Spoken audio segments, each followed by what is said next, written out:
Everyone in the Bianchi compound knew one rule: stay away from Renzo. The mafia boss's 200-pound pit bull had hospitalized trainers, bent steel cage bars, and torn through reinforced chains like tissue paper.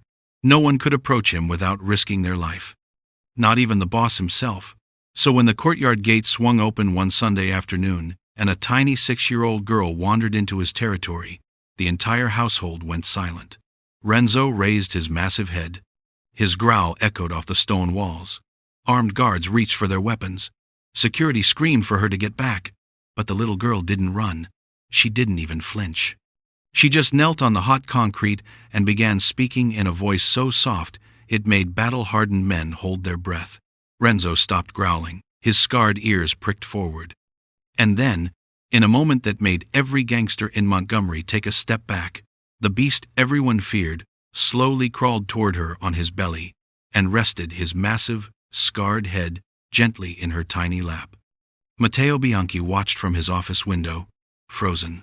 He'd seen men broken, territories conquered, empires built on blood, but he had never seen his dog submit to anyone, especially not a child. What she whispered next stunned the entire compound and uncovered a dark truth about Renzo no one, not even the mafia boss, ever suspected.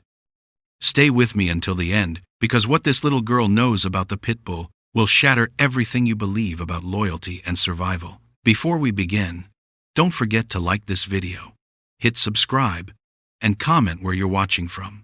Now, let's get started. They called him Renzo the Reaper, and in Montgomery, that name carried weight. The 200-pound pit bull wasn't just Matteo Bianchi's guard dog. He was a living nightmare that prowled the east courtyard of the compound like a caged demon waiting for his next victim. His coat was battle-scarred, his eyes held no mercy, and his jaw could crush bone like a man snapping breadsticks. Everyone who worked at the Bianchi estate had seen what happened when someone got too close. The first trainer lasted 3 days. Ben Weston came highly recommended from a private security firm in Atlanta, a man who'd worked with military K-9 units and claimed he could handle any aggressive dog. Matteo paid him $15,000 up front. On the third morning, Ben entered Renzo's enclosure with a shock collar and a leather leash reinforced with steel cables. The screams started less than 2 minutes later. By the time the guards pulled Ben out, his right arm was shredded, 3 ribs were cracked, and he was begging through tears for someone to shoot the dog. He never came back. The second trainer was worse. Angela Rodriguez flew in from Miami with 20 years of experience rehabilitating rescue animals and a reputation for saving dogs labeled as hopeless cases. She lasted exactly 47 minutes. Renzo didn't even wait for her to finish setting up her equipment. The moment she stepped through the gate with her treat bag and calming voice, he lunged. She barely made it out with her face intact. The emergency room doctors said she was lucky. The scar across her collarbone would be permanent. But it was the third trainer that made Matteo realize his dog wasn't just aggressive. He was beyond saving.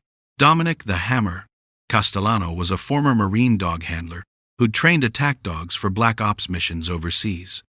He'd worked with animals bred for war, dogs that could take down armed combatants without hesitation. When Matteo called him, Dominic laughed and said he'd never met a dog he couldn't break.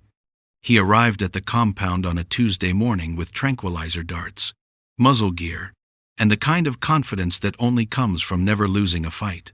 6 hours later, Dominic was airlifted to Montgomery Regional Medical Center with a punctured lung, severe lacerations across his torso, and trauma-induced shock. The doctors said if the guards had been 30 seconds slower, he would have bled out in the courtyard. When he finally regained consciousness 2 days later, the first thing he said was, "That's not a dog, that's the devil." After that, no one tried anymore. Renzo's courtyard became forbidden ground, a place where even Matteo Bianchi himself walked carefully, gun always within reach. The beast had won. And in a world where Matteo controlled everything through fear and force, that single failure haunted him like a wound that refused to heal. Matteo Bianchi didn't ask for respect in Montgomery, he took it. At 43, he controlled every illegal gambling operation, from the Alabama River to the Tennessee border. Every underground fight, every shipment that moved through the ports after midnight, judges knew his name. Police captains looked the other way. Politicians answered his calls before their own mothers. He'd built an empire on calculated violence and iron discipline, a kingdom where his word was absolute law and disobedience was met with swift, brutal consequences. His compound sat on 12 acres of prime real estate in the wealthiest part of Montgomery, hidden behind stone walls and electronic gates that cost more than most people's houses. Inside, marble floors reflected crystal chandeliers, and original artwork lined hallways patrolled by men with concealed weapons and dead eyes. Everything in Matteo's world had its place. Everything obeyed. Everything bent to his will. Except Renzo. The dog was supposed to be a symbol. 3 years ago, Dominic Torino had called with an offer. Matteo couldn't refuse. The undefeated champion of the Crimson Cage.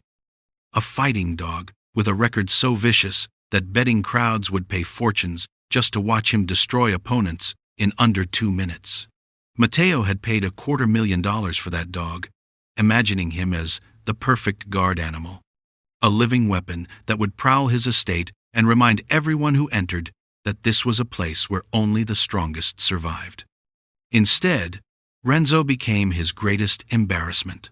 The dog that was supposed to represent Matteo's dominance had become the one thing in his empire he couldn't control.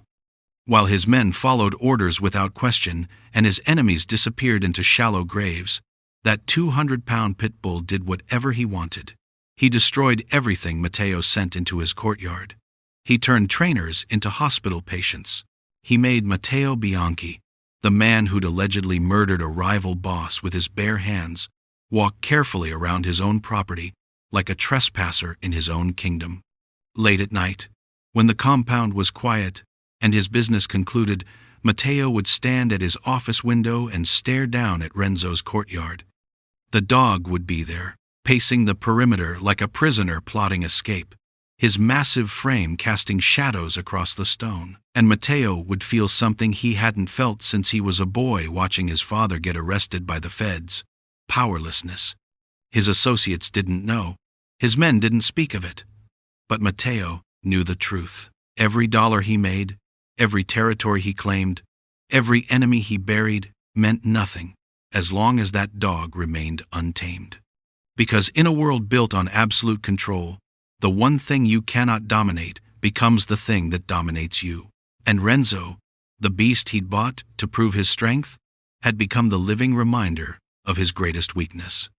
The black Mercedes pulled through the compound gates at exactly 2 o'clock on Sunday afternoon, 15 minutes early as instructed. Garrison Merrick didn't believe in being late, especially not when meeting with Matteo Bianchi. The real estate billionaire had built his fortune on luxury developments and commercial properties across the Southeast. But everyone in Montgomery's inner circles knew the truth. Garrison's empire was built on laundered money, shell companies, and strategic partnerships with men who preferred to stay in the shadows. Matteo watched from his office as Garrison stepped out of the car, his tailored suit pristine, his silver hair perfectly styled. Behind him came his wife, Catherine, a former pageant queen who still carried herself like royalty, and trailing behind them both, holding her mother's hand, was 6-year-old Chloe. The little girl wore a pink floral dress with white tights and patent leather shoes, her blonde curls bouncing as she looked up at the massive estate with wide, curious eyes. The meeting was supposed to be simple. Garrison needed Matteo's approval for a waterfront development project that would require certain permits to be expedited and certain inspections to be overlooked. In exchange, Matteo would receive a 20% stake in the project and complete access to the property for storage purposes that would never appear on any official paperwork. It was business as usual, the kind of arrangement both men had perfected over the years. They gathered in Matteo's study, a room with floor-to-ceiling bookshelves and a mahogany desk that had once belonged to a governor. Catherine excused herself to the sitting room with Chloe, mentioning something about letting the men talk privately. Matteo's housekeeper, Rosa, brought espresso and biscotti, and the two men settled into the comfortable rhythm of negotiation. Outside, Catherine scrolled through her phone, while Rosa kept Chloe entertained with stories about the estate. The little girl listened politely, but her attention kept drifting to the windows, to the sprawling grounds beyond. She'd been in big houses before. Her father owned a mansion in Mountain Brook and a beach house in Gulf Shores, but something about this place felt different, mysterious, like it was hiding secrets behind every door.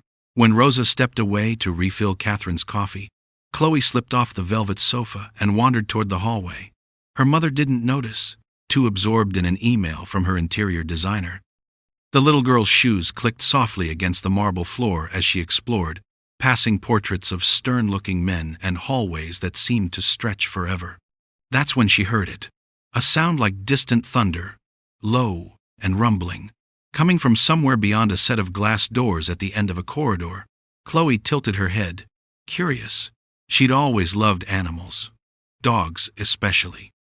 And something about that sound made her heart beat faster, not with fear, but with recognition, as if somewhere deep in her memory, she'd heard it before.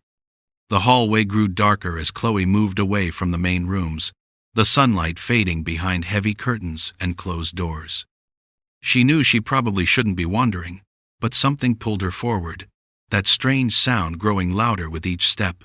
It wasn't just curiosity anymore. It was something deeper, like a voice she'd heard in dreams she couldn't quite remember. At the end of the corridor, she found it, a heavy steel door, different from all the elegant wooden ones throughout the rest of the mansion. This one was industrial, cold, with deadbolts the size of her small fists. Yellow warning signs were plastered across the surface. Danger. Authorized personnel only. Vicious animal. Do not enter. Someone had even drawn a crude skull and crossbones in permanent marker. Chloe stared at the signs, her head tilted to one side. She couldn't read all the words yet, but she understood danger when she saw it. Most children would have turned around. Most adults would have run. But something about those warnings felt wrong to her, like someone had made a mistake, like whatever was behind that door wasn't dangerous at all, just lonely. The rumbling sound came again, louder now, vibrating through the steel.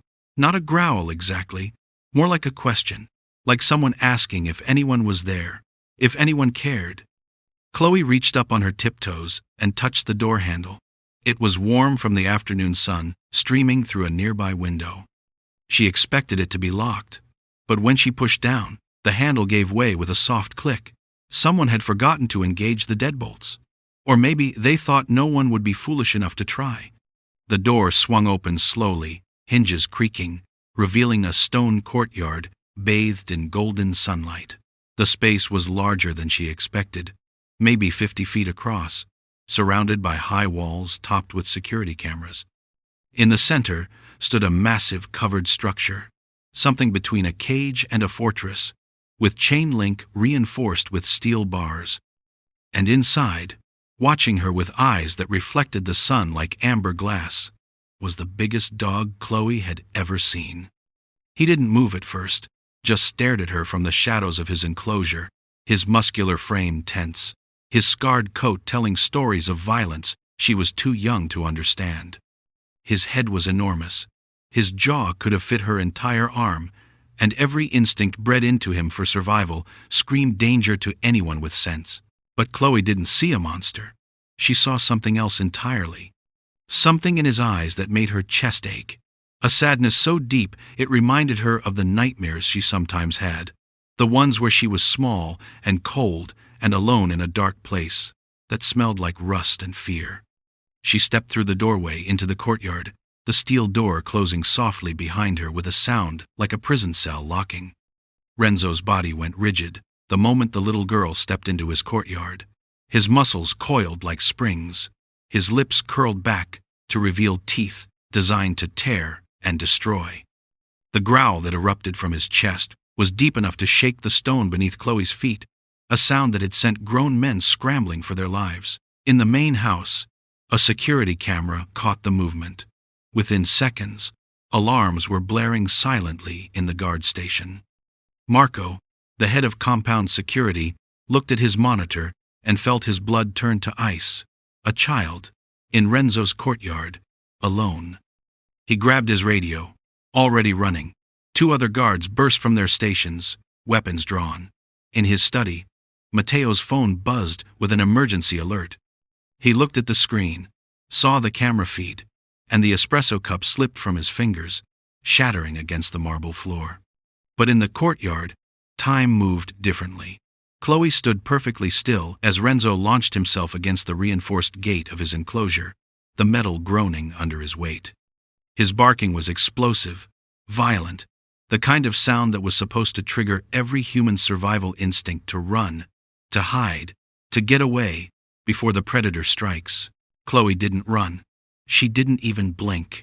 Instead, she took 3 small steps forward, her patent leather shoes clicking against the stone. Renzo slammed against the gate again, harder this time, and one of the welds screamed in protest. The dog's eyes were wild, his body a weapon wound too tight for too long. But Chloe saw past the rage. She saw what nobody else had ever bothered to look for. In the split second between one bark and the next, when Renzo's mouth closed and his eyes locked with hers, she saw it. Pain. Not the physical kind from wounds and scars, but the deeper kind that lives in your bones. The kind that comes from being hurt so badly you forget what it feels like to be safe. She knew that pain. She'd felt it in dreams that made her wake up crying. Dreams she could never explain to her parents because she didn't have words for them. Dreams of cold concrete and distant shouting and the smell of blood mixed with fear. "You're scared," she whispered, so softly the wind almost carried the words away. Renzo stopped mid-lunge. His massive paws hit the ground, his head tilted slightly, ears forward. The growl died in his throat, replaced by something else. A whimper, brief, almost human. Chloe knelt down on the hot courtyard stone, right there in the open, less than 10 feet from a dog that had nearly killed 3 professional handlers. She placed her small hand flat on the ground between them. "Me too," she said. "I'm scared too sometimes. Of things I don't remember but my body does." Behind her, the courtyard door burst open. Guards poured in, guns raised, shouting. But neither the girl nor the dog looked away from each other. "Don't move," Marco hissed at the little girl, his weapon trained on Renzo. 3 other guards flanked him, their fingers on triggers, waiting for the dog to make one wrong move. Behind them, Matteo appeared in the doorway, his face drained of color. Garrison pushed past him, seeing his daughter kneeling in front of certain death. But Chloe held up one small hand, a gesture so calm and commanding that every adult froze. She never took her eyes off Renzo. "Once upon a time," she began, her voice carrying across the courtyard like a lullaby, "there was a warrior dog, the strongest, bravest dog in the whole world." Renzo's ears twitched. The tension in his shoulders shifted, just slightly. He was still standing, still coiled, but something in his posture changed. He was listening. This warrior dog was so strong that everyone was afraid of him, Chloe continued, settling more comfortably onto the stone. They made him fight, every day, every night. They told him that fighting was all he was good for, that being strong meant being alone, that being brave meant never being soft. Matteo's hand moved to his holster, but something stopped him. The dog wasn't attacking. He was standing at the gate, his massive head lowered, his eyes fixed on the child as if she were speaking a language only he could understand. "The warrior dog won every battle," Chloe said, her voice softer now. "He was the champion. Everyone cheered when he fought, but nobody stayed when the fights were over. Nobody asked if he was hurt. Nobody told him it was okay to be tired. Nobody said he was good just for being himself, not for being strong." A sound escaped Renzo's throat, not quite a whimper, not quite a growl, something between the two, something broken. "And the warrior dog got so tired," Chloe whispered. "He got so tired of fighting that he forgot what it felt like to be gentle. He forgot that strong dogs can also be soft. He forgot that brave warriors can also be loved." Garrison took a step forward, but Catherine grabbed his arm, tears streaming down her face. Something about this moment felt sacred. untouchable, like witnessing something that was always meant to happen. "But here's the secret," Chloe said, reaching her hand toward the gate. Palm up, fingers open. The warrior dog was never meant to fight forever. He was meant to find someone who would tell him the truth, that he deserved rest, that he deserved kindness, that being scary wasn't his job anymore. Renzo's legs trembled. The 200-pound killing machine that had hospitalized trained professionals stood shaking like a leaf in wind. His tail, which hadn't moved in 3 years except in rage, twitched once, twice. "You don't have to be the warrior anymore," Chloe whispered. "You can just be the dog who's loved." And then Renzo did something nobody thought was possible. He lay down. The guards didn't lower their weapons. They couldn't. Their training, their instincts, every fiber of their being screamed that this was a trap, that the dog was preparing to strike, that the next second would end in blood and screaming. Marco's finger hovered over the trigger. His breath held, waiting. But Renzo didn't attack. He lay there, his massive body stretched across the concrete inside his enclosure, his scarred chest rising and falling, with breaths that sounded almost like sobs. For 3 long seconds, nobody moved. The entire courtyard held its breath. Then Renzo began to crawl. It wasn't the movement of a predator stalking prey. It was the movement of something surrendering, something so exhausted from fighting that it had finally found permission to stop. His belly scraped against the ground, his powerful legs pushing him forward, inch by inch, toward the gate that separated him from the little girl. The metal barrier stood between them, but Renzo pressed his face against the chain link, his nose pushing through the gaps, reaching toward Chloe with a desperation that made hardened criminals look away. Chloe stood up slowly, and every guard tensed. Mateo's hand went to his gun, but the little girl simply walked to the gate, her small fingers wrapping around the chain link, right where Renzo's scarred muzzle pressed through. "Someone open this gate," she said quietly. Not a request, but a statement of fact. "Absolutely not," Garrison barked, finding his voice. "Chloe, step away right now." But Mateo was staring at his dog, at the animal he'd watched destroy everything and everyone that came near him, now lying in complete submission before a 6-year-old child. He'd built his entire empire on reading people, on understanding power dynamics, on knowing when someone was faking and when they were broken. And Renzo wasn't faking. The dog was broken open, every defense shattered, every wall destroyed by a little girl's story. "Open it," Mateo heard himself say. "Boss, that's insane," Marco protested. "I said open it." Marco's hands shook as he approached the gate, keys jangling against his belt. The moment the lock clicked and the gate began to swing open, Renzo didn't charge. He didn't leap.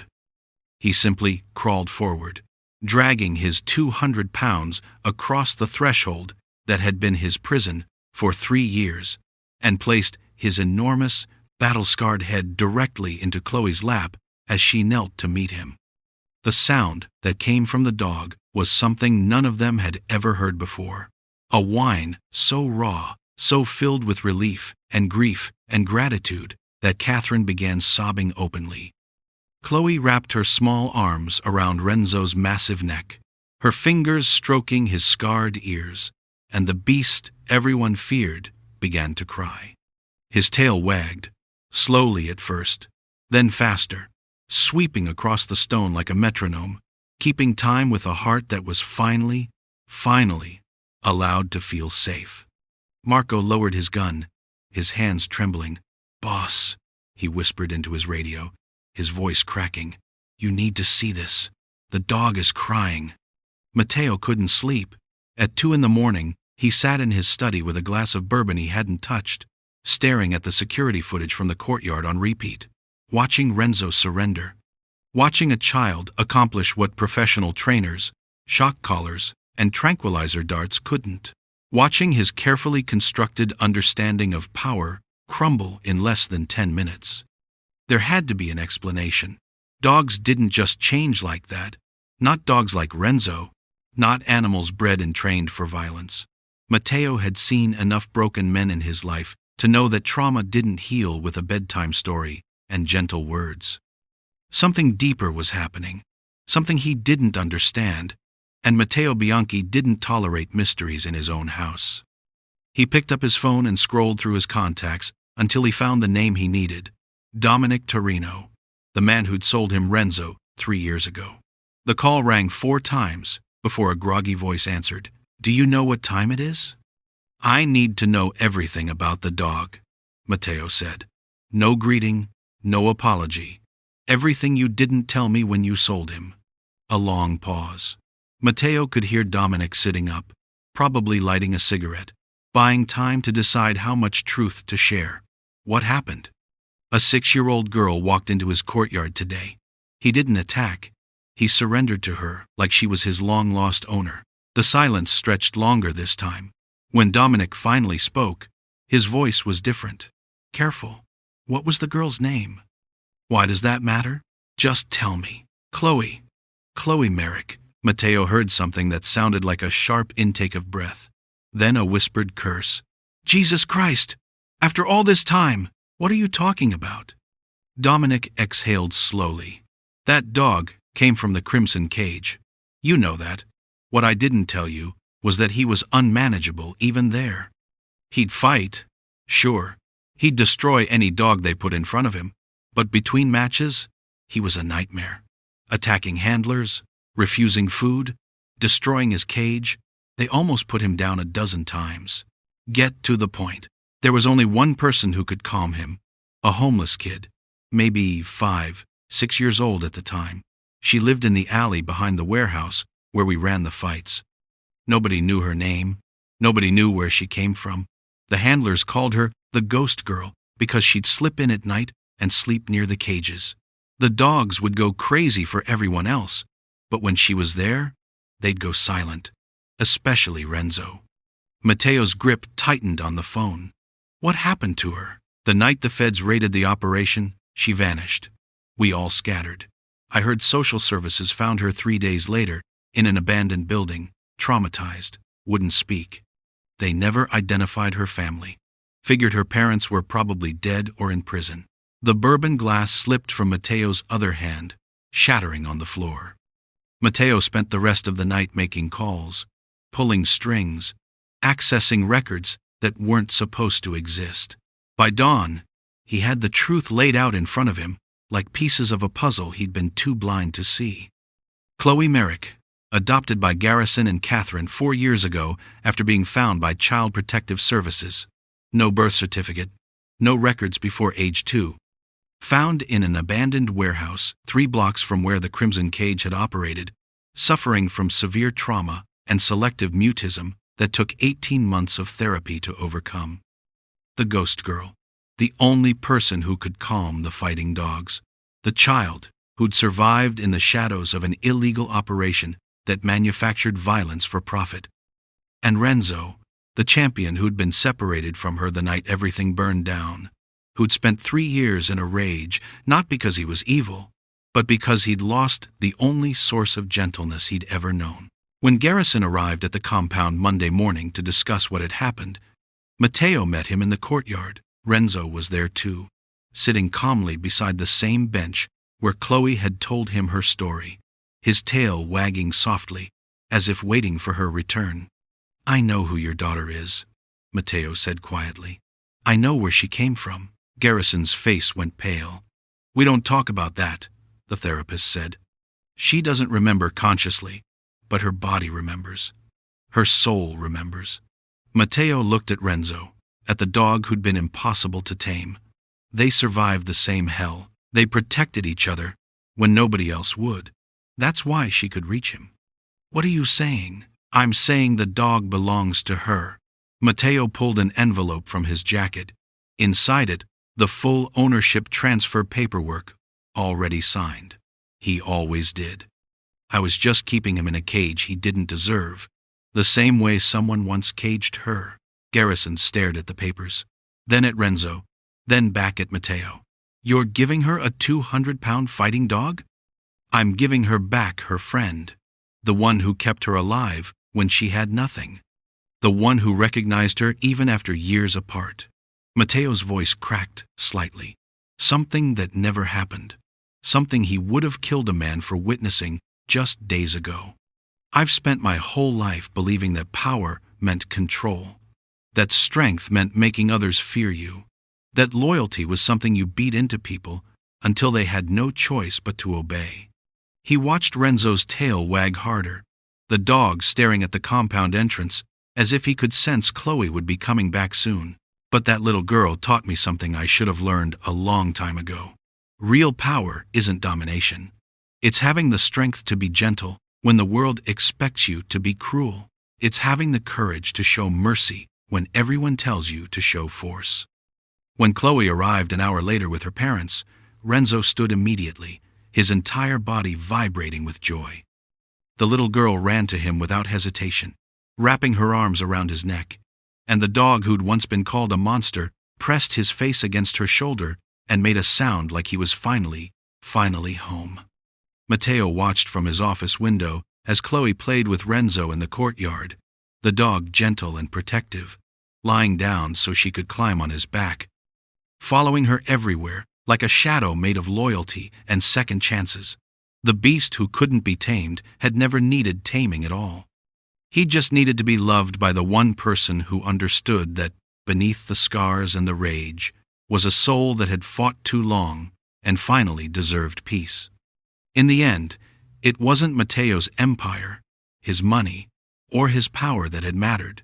It was a 6-year-old girl who'd looked at a monster and seen a friend, who'd remembered, even when her mind had forgotten, that compassion could reach places violence never could.